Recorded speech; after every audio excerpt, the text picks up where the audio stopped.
ito, gano'n. At ang ginagawa nila, pinapasok yung mga cellphone. Wala bang iPhone? Lahat kami bumili ng cellphone po ng Angel! Kaya pa sa ako. Sabi niya, hindi ko kayo, hindi ko ano, ipasok siya. 20 years!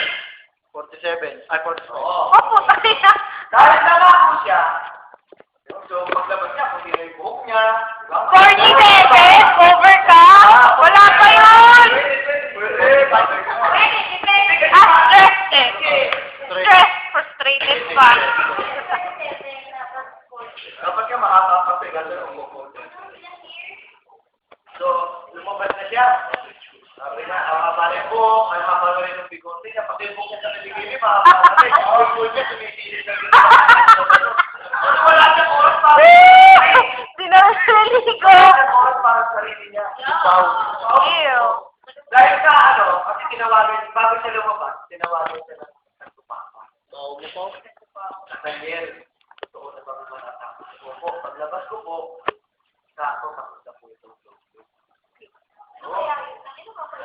Hindi siya kasi live na. Ayan. Lumabas na siyang gano'n. Sinundo siya lang sa tumapa. Ayan. Ano ba? Ito na ba ang oras? Siyempre, nandun pa rin yung mga tao. Buong mundo nandun nakapin sa Harang Desert. Sobrang laki nung kalahati nung puro tao. Parang nagigit. Hindi nila iniintindi yung init sa Harang Desert, di ba? Napag-isip na tayo. O, di ba, nagkakasin siya mga tao. Sabi ni Ilatan dito sa Santo Papa, ayoko ditong buksan ang aking brief. Ayoko. Kasi ang dami tao talaga nagkakagulo na eh. Pag inilabas niya yun, tutumuhin ka, wala rin mangyayari. Di ba? Wala rin mangyayari kasi ikaw mo yung log-log mask, ikaw may mask ng log-log, eh maraming yung pinagkakabat mo ng ilabas mo na yan. Yung iba galit na eh. Kakagulo na. Kasi namin yung nagpapako, balik po tayo sa balik po tayo sa laboratorio ko.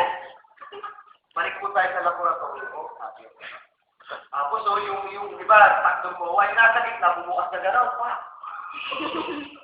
Teka, gumano, rocket ship.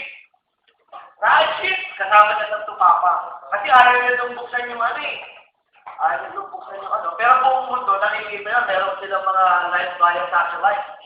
Gano'n. So, nagpunta siya sa punta siya sa Greenland. Siya nagpunta, dito ako ilalagay yung rocket ship ko sa bandang Greenland. Landing na gano'n. Pag landing nila gano'n, doon sila sa parting bundok. Tapos ang dami pa rin tao, pero malayo na sa kanila eh. Hindi gano'n karami doon sa Sahara. Pero gano'n pa rin, iiyak pa rin sila. Hindi mo yung tao may naka-fake yung bro, gano'n. Tapos alam niyo yung contact lens, nakalagay na rin yung Oo. Pakinig! Tapos, May 15 minutes ka na tapos, ang nangyari nga kahit malayo yung tao, tumatakbo sila ng malapit. So sabi ni sa tumapa, kaya lang niya, hindi na ako wala lang nasulit niya rocket ship natin. Bahala ka. Takbo si takbo si Nathaniel, takbo gano'n.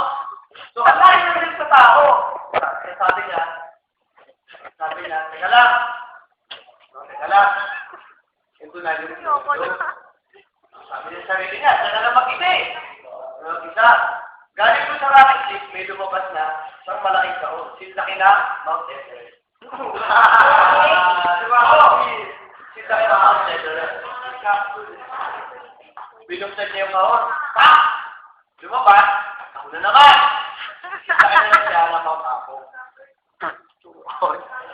Tapos yung tao, yan ang kapalapit na. Ulog-ulog, ganyan. Bukas na rin yung yung kahon, may kaso na naman.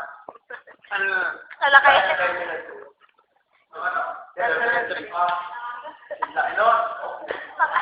Malapit na yung tao, kaya ako pinahul ng ganito marami para talaga ng safe. Pinuksan niya na naman, sinlaki ng Terminal 3. Ikaw pa rin. Mabas, sinlaki na ng balik-bayan pa. Ito na, bukas nito, tutupad ko na ang linggo, ang dugdug. Eh, yung mga tao siguro, andito na siya.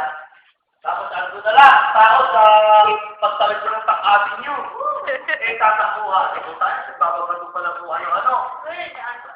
Bukas siya nung balik-balik pa. Kahuna naman. Pero sinate na lang, nakahuna.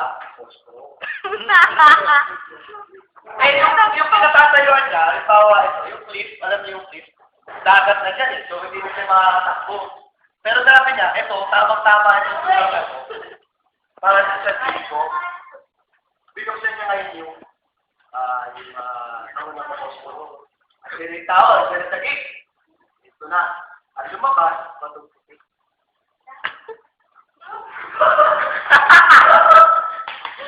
Patugtugig. Ito na yung matagal kong pinapangarap. Ang log-log.